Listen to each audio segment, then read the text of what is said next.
Okay, so today we're looking at question 24, swap nodes in pairs. Given a linked list, swap every two adjacent nodes and return its head.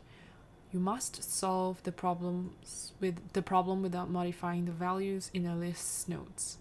So only the nodes themselves may be changed. So don't overwrite the nodes values, basically. That's what they're saying. So example 1, we have 1, 2, 3, 4, and we output, because we swap every two adjacent ones, right? So we swap 1 and 2, and then we swap 3 and 4. So we get 2, 1, 4, 3.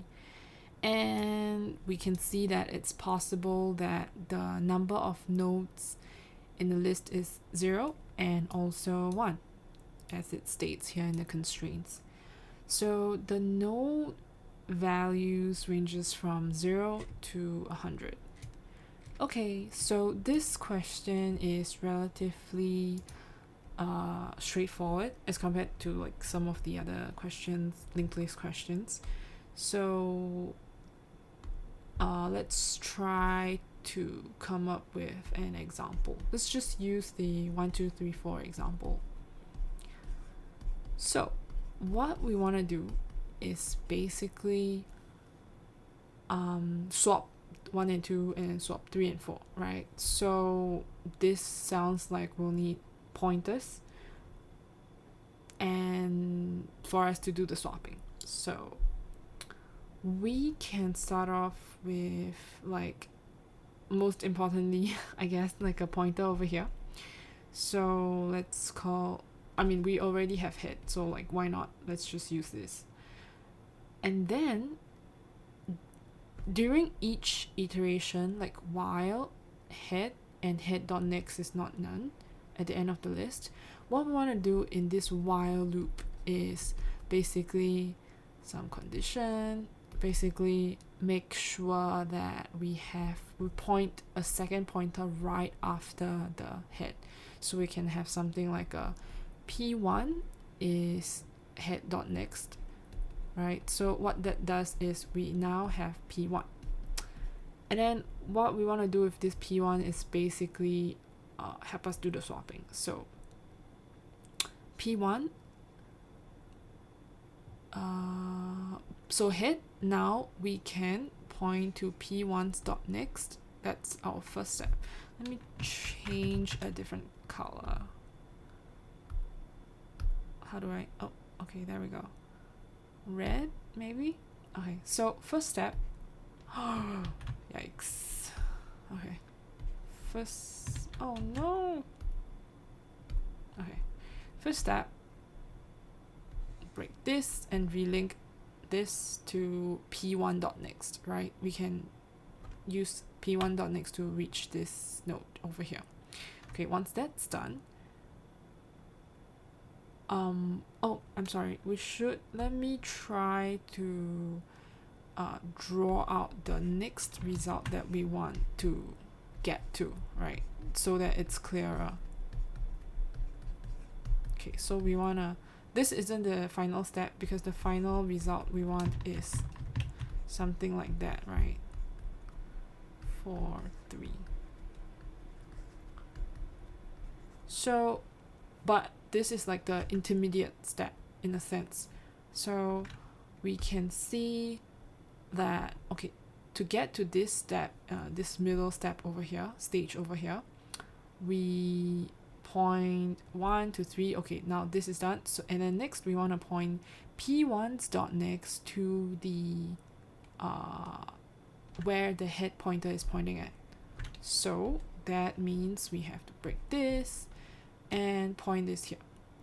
Okay, so but right now we have a problem.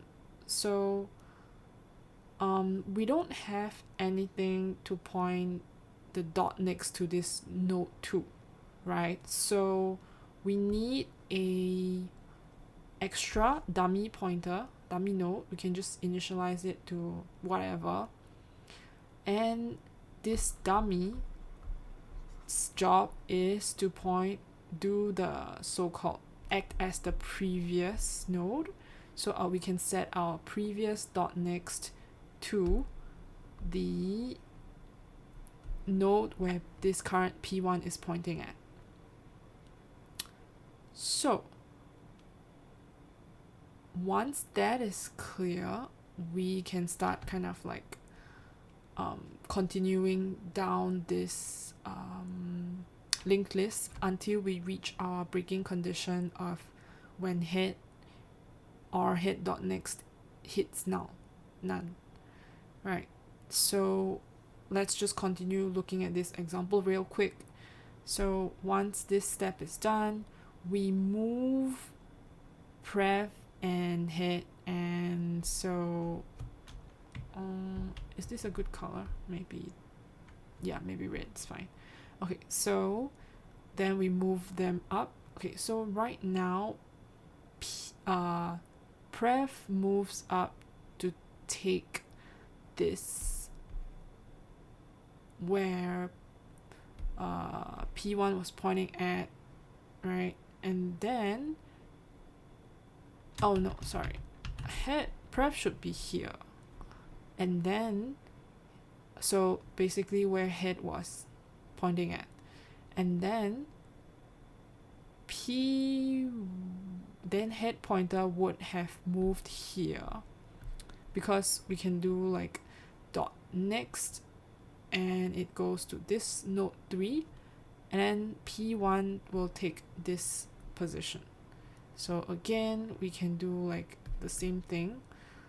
Start with this changing the head.next to the P1's dot next first, and then P1 dot next we point it to head,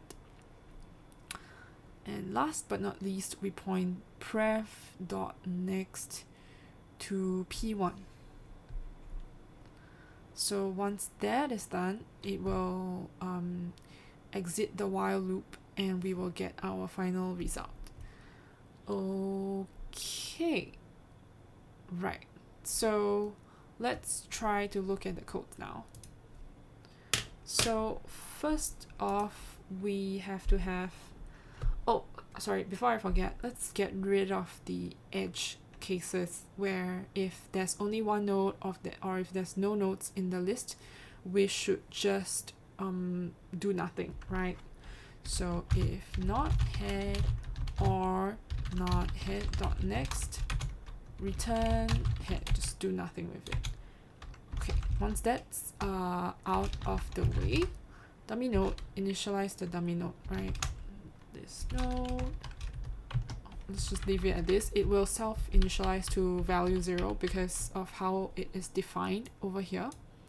So we have dummy node, and we also need a pref, right, pointer. So dummy node dot next is pointing to head.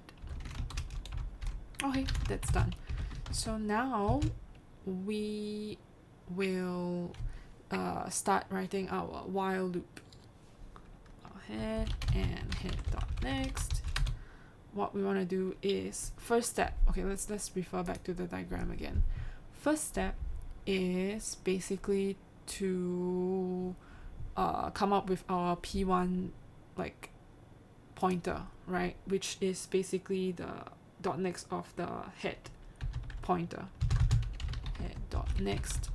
So we have P1, and what else do we need to do?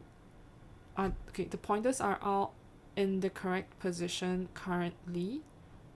Initialize P1. Okay, our second step is to point head dot next to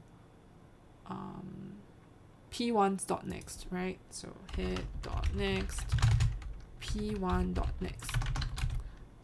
Okay, our third step is to, as shown as this, what's drawn in this diagram, move point P1 dot next to head,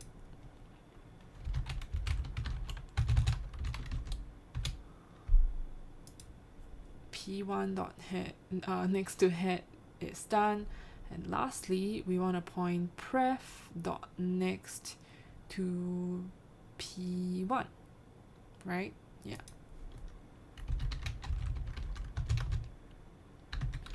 Okay, so once we point pref dot next to p1, we kind of want to shift the pointers to their correct positions.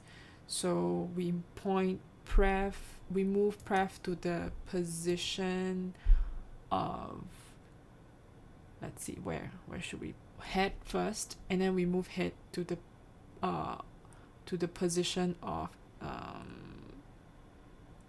its dot next. Yes.